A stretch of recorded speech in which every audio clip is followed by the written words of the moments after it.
Chapter 399. Golden Coin. If there was one thing Sunny missed about the Forgotten Shore, it was how scarce the resources out there were. As the result, the value of soul shards was way higher there than back in the real world. Well, the parts of the dream realm that were better connected to the real world, at least.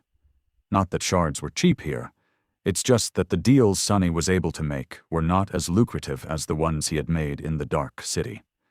He was also not able to bring the soul shards back to the real world with him, which also affected the final price. In the end, the collection of crystals he had gathered during his last trip through the Chained Island, including those retrieved from fallen creatures, only landed him 3 memories of questionable utility. He fed them to Saint, bringing her shadow fragment counter to 163/200. Not bad, I guess. After concluding his business in the park, Sunny went to the kitchens and traded the fruits he had found for a bunch of credits.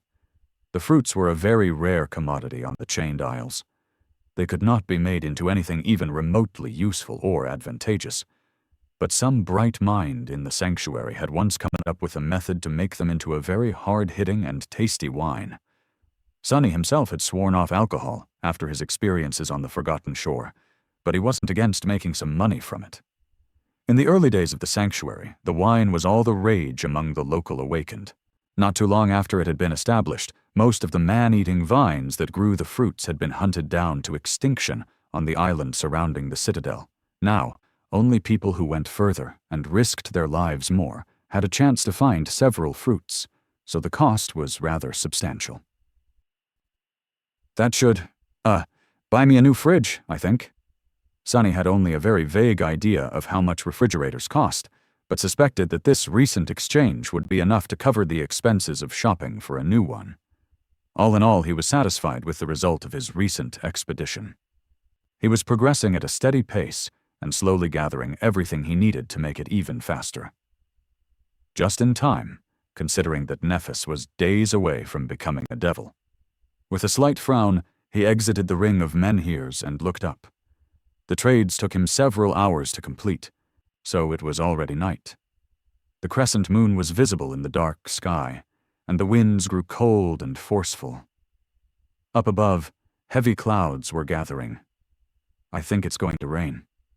Suddenly, in a sullen mood, Sunny sighed and thought about his plans.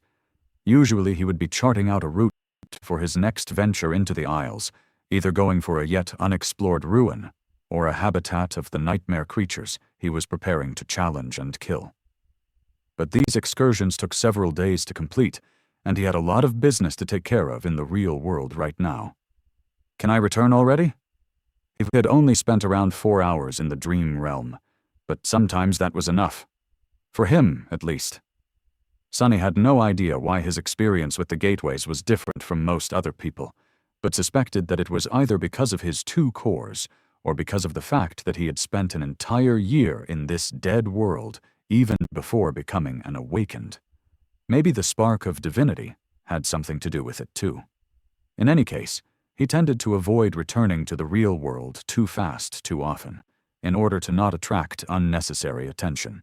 Today, however, he was willing to forego extra caution.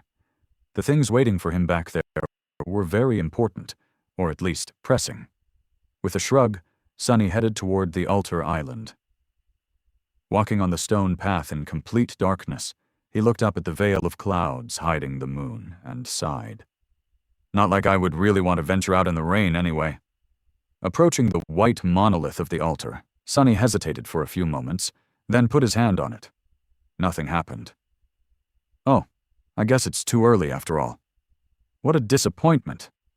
With nothing to do but kill time and wait for the opportunity to activate the gateway, Sunny paced a little, stared at the depths of the clear pool, then paced some more. Finally, he returned to the altar and grabbed the handle of the obsidian knife laying on its surface. Purely out of boredom, Sunny strained every muscle in his body and tried to lift the damned thing. But no matter how hard he pulled, the knife didn't move even by a millimeter. Move, damn you! However, there was no response. Giving up, Sunny grimaced and let go of the knife. Well, that's a bust. Again. As he did so, though, a heavy gold coin slid out from under his vambrace and fell on the polished surface of the altar with a melodic ring. It rolled a few times and then landed flat. The face of the beautiful person, with the image of the crescent drawn on their forehead, looking at him with a carefree smile. "Oh, right, I have forgotten about that thing." Sonny moved his hand to pick up the coin, but at that moment the veil of clouds split slightly, letting through a beam of pure pale moonlight. The light fell on the coin and made it gleam. A moment later, the surface of the coin suddenly shone with ethereal radiance. The features of the person etched on it became sharper, then disappeared into the light. When the light dissipated, the coin was gone. Sonny stared at the empty spot where it had been just a few seconds ago with a bewildered expression. It was then, when the spell suddenly whispered into his ear, "Your shadow grows stronger."